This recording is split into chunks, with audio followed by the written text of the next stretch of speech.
Imagine lying beside your husband on a scratchy straw mattress in a one-room stone cottage. The wind slicing through timber cracks, your breath turning to mist in the freezing night. A child shifts beside you. Your mother-in-law coughs just feet away, and in the corner, a pig grunts softly in its pen. This is not a private moment, it is love in the medieval world.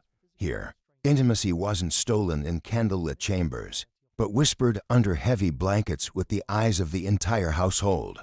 All around, privacy, as we understand it today, didn't exist. Yet somehow, against all odds, couples forged tender connections in the margins of survival. They found desire amidst exhaustion, shared glances across firelit rooms, and risked everything for a moment's closeness. Their love was not built on flowers and ballads, but on patience, resilience, and the quiet defiance of choosing affection in a world that gave them no space for it. What if the most enduring kind of love was not the loudest, but the one that held your hand under a scratchy wool blanket while the wind screamed through the walls? This is the forgotten intimacy of the Middle Ages, raw, constrained, and more powerful than we ever imagined. In the medieval world, privacy was not a concept, it was a fantasy. Imagine a single stone room, no bigger than a modern bedroom, sheltering an entire family of 8, sometimes more.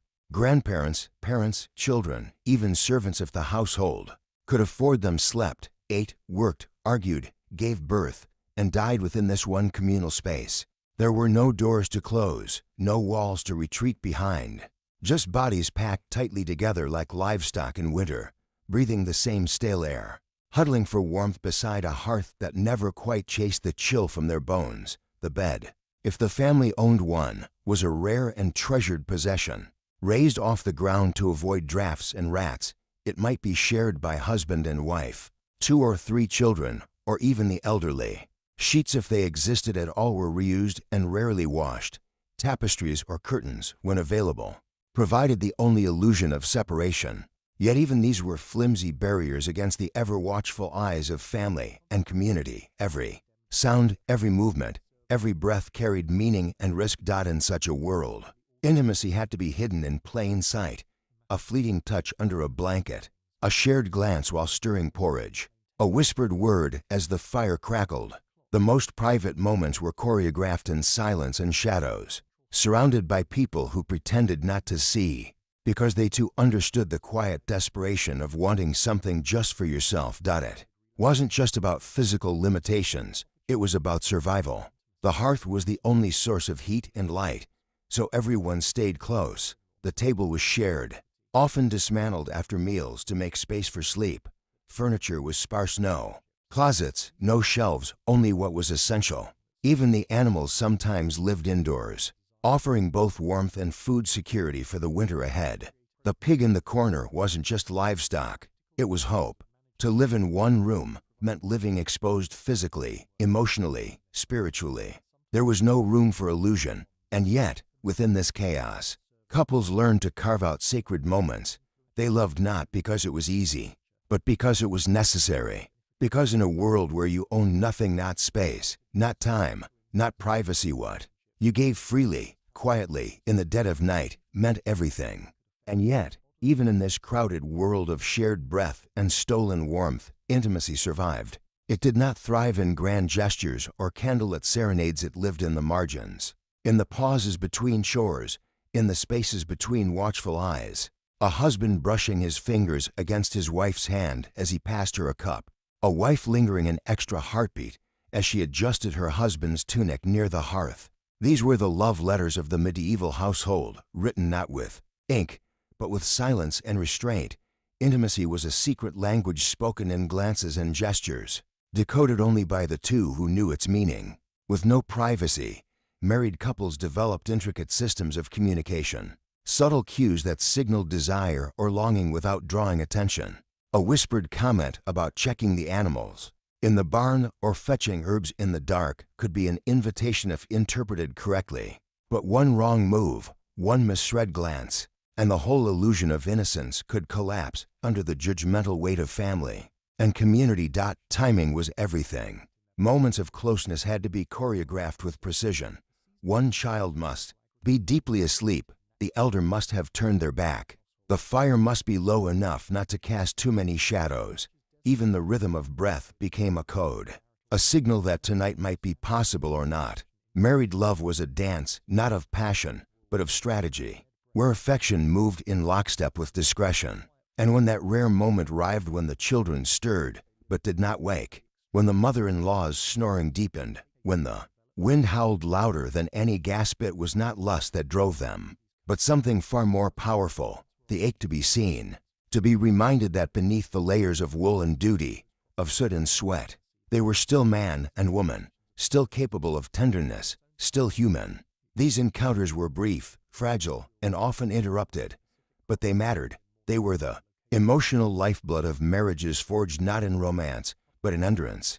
In a world that offered no silence, they whispered anyway. In a life of constant presence, they created absence just long enough to feel alone together. In that shared silence beneath the woolen blanket, their fingertips met not just flesh, but the sacred bond of persistence. But their silent choreography of love faced a greater force than family or space, the church. In medieval Europe, God watched even when no one else did. Every act of intimacy was shadowed by judgment, wrapped tightly in layers of doctrine, sin, and penance. The church taught that desire itself was suspect, that the body was a vessel of temptation, and that marital intimacy existed only for one purpose: procreation. Anything else, pleasure, affection, spontaneity, was seen not as love, but as weakness. Couples, already hidden in the shadows of their homes, now had to hide within themselves. Religious law dictated not just when they could love, but how. Wednesdays, Fridays, Sundays off limits, Advent and Lent off limits, days before feast days, after confession, during periods of penance all off limits. What remained were brief windows of permission, scattered unpredictably through the year like crumbs. And so, love was not only quiet, it was scheduled. These rigid boundaries didn't just restrict, they distorted. Husbands and wives had to wrestle with the guilt of longing, the fear of sin, the anxiety of stepping beyond moral lines. A glance of desire became a spiritual dilemma. A night of closeness, even within marriage, could haunt the soul if it wasn't timed just right. Confession became the only space where couples could admit their struggles, and even their shame often drowned honesty. Love became an equation holy only when confined, forbidden when free. And yet, people found ways to navigate this maze of virtue and repression. They sought counsel from midwives, whispered about timing and herbal remedies. They crafted their own calendars of possibility, sometimes bending the rules, sometimes breaking them. They learned to merge spiritual duty with human need, seeking grace in forbidden touches and forgiveness in morning prayers. Still, the contradiction lingered. The church preached that pleasure was a temptation of the flesh, yet also claimed that a woman must feel pleasure to conceive, a paradox that confused more than it guided. Couples were trapped between desire and doctrine, forced to turn their most human moments into moral calculations. But love, as always, adapted. It curled itself around the rules like ivy, growing through cracks, surviving in secret, because even when the church sought to silence passion, it could not extinguish the quiet, unyielding truth that to people, even under the gaze of saints and sinners, would still find each other in the dark. And so, love adapted not just to walls and watchful eyes, not just to sermons and saints, but to the rhythm of the earth itself. The changing seasons dictated everything in the medieval world: when to plant, when to harvest, when to rest, and, yes, when to love. For couples, intimacy wasn't just a matter of want, but of when. Nature held the calendar now. Spring brought the first real hope. As the frost melted and the days grew longer, the world stretched itself awake, and so did desire. Fields needed tending, herbs needed gathering, animals wandered farther. These were not just chores, they were opportunities. A couple could disappear under the pretense of checking the crops, or walking to the forest for firewood. There, in green shadows, intimacy was no longer stolen, it was claimed. Rebirth surrounded them, in buds and birdsong, and for a brief time, they were more than peasants, they were lovers. Summer carried its own rhythm. The days were long and backbreaking, but not without chance. When the midday sun sent others into shade, a husband and wife could linger in the fields alone. A brush of skin while harvesting, a quick kiss behind a haystack, these were enough. Love became a flicker, a pulse in the heat. But autumn brought crowds, harvest required more hands, more relatives, more strangers. Privacy vanished beneath layers of labor and noise. Still, the season wasn't without joy. Communal meals, songs by the fire, cups of ale shared at dusk all reminded couples of their bond. And sometimes, amid celebration, there were moments of release. A festival dance, a drunken laugh, a touch under the table fleeting. But precious. Then came winter, the cruelest teacher of all. Darkness fell early, cold crept into every crack, and bodies huddled close not from desire, but necessity. Undressing was dangerous. Firewood was scarce. Everyone stayed indoors, pressed together like grain in a sack. Yet even here, love endured. In whispered prayers before sleep, in the careful tangle of legs beneath wool, in the unspoken promise that spring would come again. Medieval couples didn't just survive the seasons, they wove love into them. They bent their needs round nature's demands and made the earth itself their accomplice. In a world that offered few gifts, each season gave them a new way to say, I see you, I want you, still. But even as the seasons offered fleeting chances for closeness, one truth remained inescapable. You were never alone, not truly. The medieval household was a crowded orchestra of breath, sound, and movement where every creak of the floorboard, every sigh in the dark, every rustle under the blanket was heard. Children, parents, siblings, in-laws, and sometimes even servants slept mere inches away. There were no locked doors, no do not disturb signs, no separate wings of a house to escape to. There was only one room, and in it, everything happened. Children, in particular, were both witnesses and obstacles to intimacy. They shared the marriage bed as infants, slept on pallets nearby as toddlers, and remained in the same room well into adolescence. The very idea of a children's bedroom would have sounded absurd to a medieval peasant. And while the youngest might remain blissfully unaware, older children posed a delicate challenge. They were not only present but increasingly aware, capable of understanding the unspeakable. So, couples developed silent agreements, rules of pretend and polite blindness. Children were taught, without being told, to turn away, to sleep through sounds, to never ask questions. And they did, because they understood instinctively that some things belonged to the grown-ups. A world where privacy didn't exist was also a world that required a kind of communal amnesia. You heard everything, but remembered nothing. Parents, in turn, became masters of restraint. They learned to move without moving, to breathe without sound, to touch with the gentleness of ghosts. They mapped out routines and shadows, knew which floorboards creaked, and when the fire masked noise, a soft gesture under the blanket, a hand reaching across straw. This was the choreography of quiet passion, and if they were lucky, they had curtains around the bed not for luxury, but to create the illusion of a world apart, a sacred enclosure within the chaos. But even those curtains, thick as they were, couldn't silence everything. Love, in the medieval home, was an act of bravery. It meant daring to be tender in front of witnesses.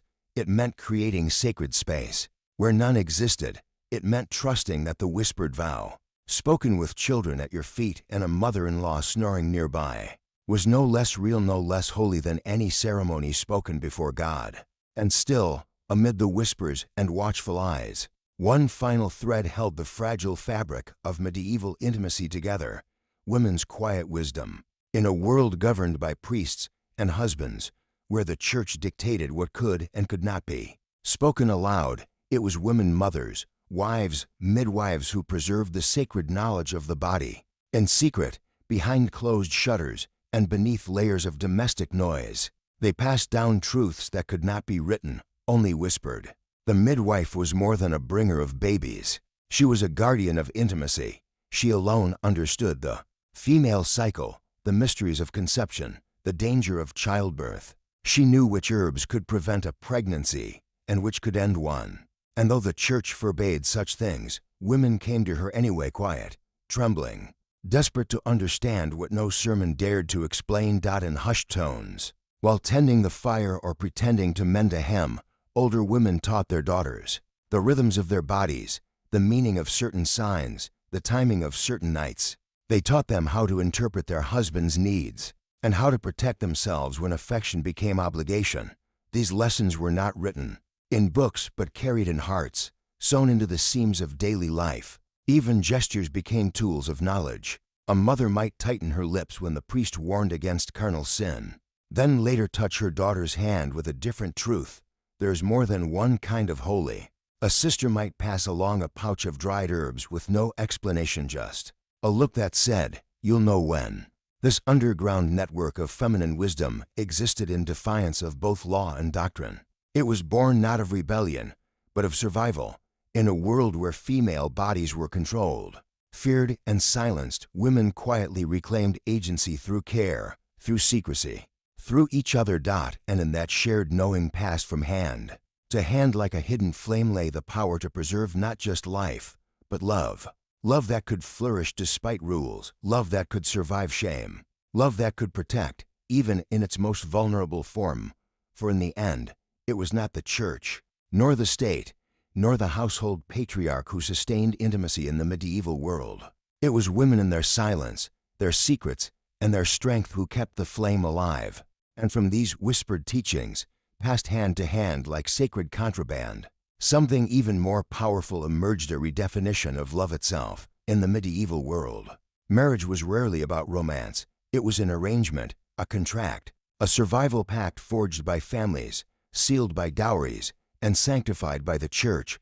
Yet somehow, through hardship and silence, through lack of space and lack of choice, many couples built something deeper than passion, a partnership forged in fire. This was not the love of troubadours and poetry. It was not stolen kisses beneath balconies or dramatic declarations beneath moonlight. No, this love was earned day by day, chore by chore, harvest by bitter winter. It was stirring the same pot of soup, binding wounds from the same tools, holding each other through another death, another season of hunger, another birth by candlelight. For many, affection came slowly, wrapped in the rhythm of daily survival. To strangers, bound by family arrangement, learned over time how to interpret one another's silences. A look across the room became a conversation. A gentle gesture at the end of a long day became a form of comfort more intimate than words. They learned to see beauty in reliability, in effort, in presence. Romance, when it did arrive, came not in a rush but like spring thawing frozen ground. There was a sacredness in shared struggle. A husband who saved a piece of honeyed bread for his wife. A wife who patched his worn tunic for the 100th time, without complaint. These were not grand gestures, but they were everything. Because love in the medieval home did not bloom under perfect conditions, it bloomed despite them. It grew in the cracks like ivy through stone, stubborn and alive. And it endured. Because even when marriages were arranged, love could still take root, not because the world allowed it, but because the human heart insisted. In a world where everything was controlled, your birth, your body, your time, choosing to love anyway was the greatest act of defiance. It was not the love of fairy tales.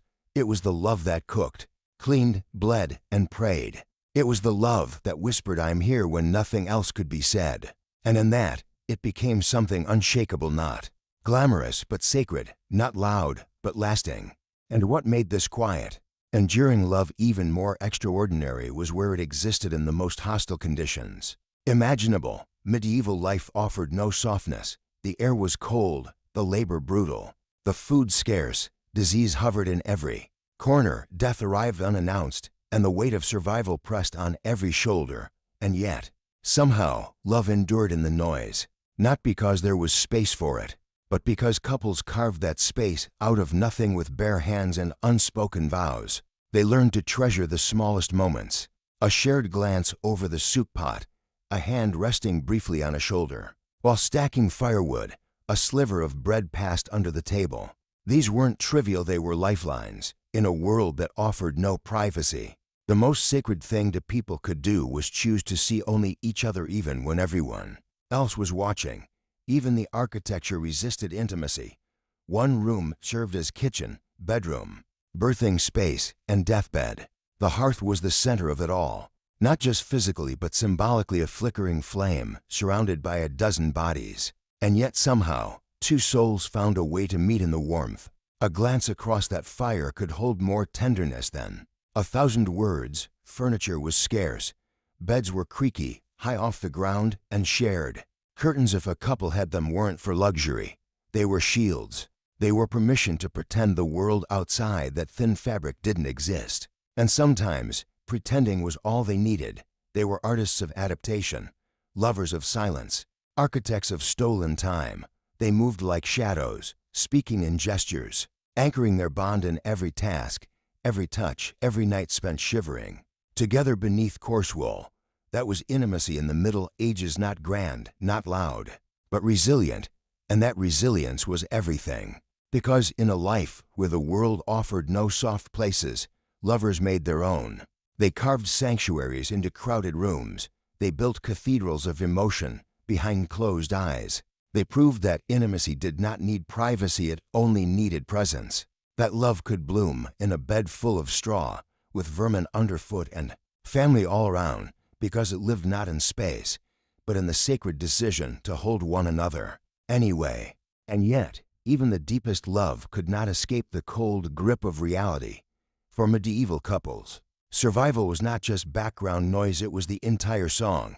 Hunger, war, disease, and relentless labor didn't simply coexist with intimacy, they constantly threatened to erase it. In a world where every day was a battle against exhaustion, affection became both more difficult and more meaningful. When your body ached from hours in the field, when your hands were raw from tending livestock or grinding grain, when there was no certainty of food for tomorrow, love had to fight for space in your life.